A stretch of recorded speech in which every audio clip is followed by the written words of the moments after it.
কথায় আছে, লোভে পাপ, পাপে মৃত্যু। আর এই পাপের ফলে নিজের সর্বনাশ নিজেই ডেকে আনলো গাড়ির মালিক তথা চালক সুরজিৎ মজুমদার। 1.5 লক্ষ টাকার বিনিময়ে আগরতলা থেকে লুংশিলংয়ে গাঁজা পাচার করতে গিয়ে চুড়াইবাড়ি পুলিশের জালে ধরা পড়ল চালক সহ গাঁজা বোঝাই লরি। বিবরণী প্রকাশ, আজ মঙ্গলবার সকাল 11টা নাগাদ আগরতলা থেকে লুংশিলং যাওয়ার উদ্দেশ্যে চুড়াইবাড়ি পুলিশের নাকা পয়েন্টে আসে TR01 AQ 1928 নম্বরের একটি খালি গাড়ি। অবশ্যই এর পূর্বে থানার সেকেন্ড ওসি বিশ্বজিৎ দাসের নিকট গোপন খবর আসে 12 চাকার খালি একটি লরিতে করে গাঁজা পাচার হবে বহিরাজ্যে। সেই মোতাবেক থানার পুলিশ দলবল নিয়ে নাকা পয়েন্টে ওত পেতে বসে থাকে।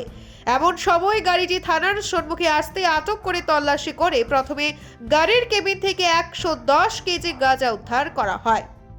এরপর গাড়ির চালকের কথা অনুসারে অপর একটি গোপন কেবিন থেকে আরো 140 কেজি গাঁজা উদ্ধার করা হয়। সব মিলিয়ে মোট 47 প্যাকেটে মোট 250 কেজি গাঁজা জব্দ করা হয়, যার কালো বাজারে মূল্য 50 লক্ষ টাকা। এই সময় ঘটনাস্থলে উপস্থিত ছিলেন ডিসিএম সঞ্জীব দেবনাথ। এদিকে আটক করা হয়েছে মালিক তথা চালক সুরজিৎ মজুমদার, বয়স 38, পিতা নারায়ণ মজুমদারকে। ধৃতের বাড়ি রাজধানী আগরতলার নরসিংহর 3 নং ওয়ার্ডে। তার বিরুদ্ধে স্থানীয় থানায় 68/23 নম্বরে একটি NDPS আইনে মামলা রুজু করা হয়েছে। সে প্রাথমিক জিজ্ঞাসাবাদে জানায় 1.5 লক্ষ টাকার বিনিময়ে এই গাঁজাগুলো লুংশিলং নিয়ে যাচ্ছিল।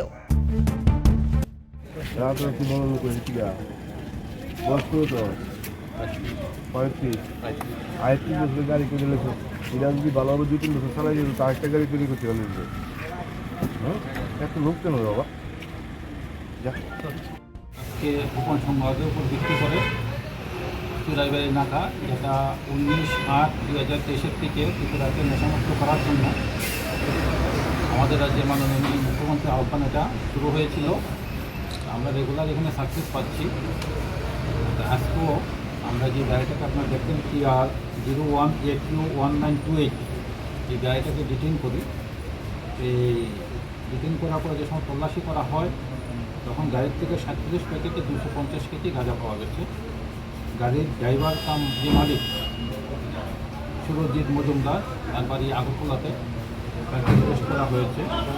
চুড়াইবাড়ি থানা থেকে NDPS কেস হয়েছে।